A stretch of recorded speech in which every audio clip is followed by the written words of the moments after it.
ऊंट में पेट्रोल डलवाने रास्ते में रुका तो वॉशरूम देखकर अपनी टंकी खाली करने चल दिया, लेकिन साला वहाँ जाकर नहाने लगा। बहुत मजा आ रहा है यहाँ पे। तभी गब्बर मौका देखकर चुम्मे की दुकान खोलकर प्यार की पुंगी बजाने लगा,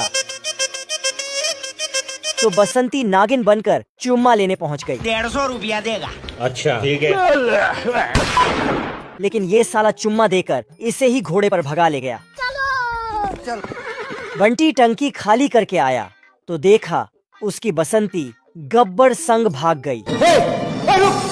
गब्बर बसंती को भगाकर एक टेंट में ले आया, लेकिन साला टेंट के अंदर तो महल था। क्या कारीगरी है।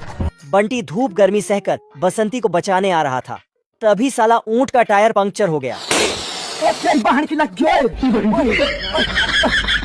यहाँ पहुँचाकर देखा दोनों की पिक्चर चल रही है। तेरी बहन ब्याह का मका नहीं। कुत्ता खिड़की से एक हसीन कुतिया को देखकर क्या माल है यार। साला तुरंत घड़ी का टाइम बदलकर 5 बजे कर दिया और मालिक को जबरदस्ती घुमाने ले जाने बोलने लगा। फिर पार्क पहुंचकर उसे खींचकर उसी जगह ले गया जहां कुतिया अपनी मालकिन के साथ बैठी थी।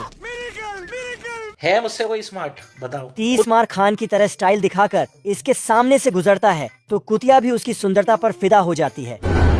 स्वागत तो करो हमारा। नहीं।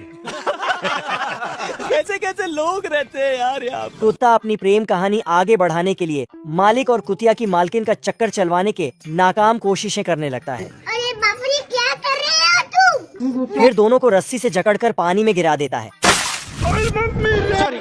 कोई बात नहीं सेन्योरिटा, कोई बात नहीं। बड़े बड़े देशों में ऐसी छोटी छोटी बातें होती रहती हैं। और दोनों को एक दूसरे से प्यार हो जाता है।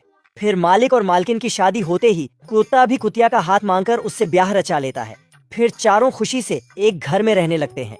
ये प्लेन आर्मी में काम करता है, पर आज इसके घर एक नया मेहमान आने वाला है, तो ये खुशखबरी देने के लिए भागकर अपने कैंप में जाता है। लेकिन कैंप वाले तो इसे रिजेक्ट करके बाहर निकाल देते हैं। पर तभी ये देखता है कि मेहमान तो इसके घर डिलीवर हो चुका है, तो ये खुशी से अपने घर जाता है और बच्चे को देखने के लिए जैसे ही कपड़ा उठाता है कि तभी इसका बेटा उड़ान भर लेता है और इनके घर में उड़ने लगता है। तो ये जैसे तैसे बच्चे को शांत करते हैं, लेकिन अब ये खाना भी उड़ते हुए खाता है और इसकी माँ डायपर भी हवा में ही चेंज करती है। तभी इसके पिता देखते हैं कि आज सेना में रेस होने वाली है, तो ये आर्मी को औकात दिखाने के लिए खुद ही दौड़ में भाग लेने चला जाता है। पर अब ये बहुत बूढ़ा हो चुका था, तो इसकी पत्नी इसे रेस करने से मना करती है, पर ये कहाँ मानने वाला था। तभी छोटा जेट अपने पिता के केबिन में बैठ जाता है, लेकिन ये प्लेन जैसे ही उड़ान भरता है कि इतने में इसके विंग निकलकर भाग जाते हैं, जिससे जहाज नीचे गिरने लगता है। अपने पिता को नीचे गिरता देख इसका बेटा दरवाजा खोलने की कोशिश करता है, पर दरवाजा नहीं खुल रहा था और इसके पिता भी जमीन से टकराने वाले थे। तभी ये अपने पिता को बचा लेता है, पर आर्मी वालों को मजा चखाने के लिए रेस जीतना भी जरूरी था। तो ये दोनों बाप बेटा बाकी जेट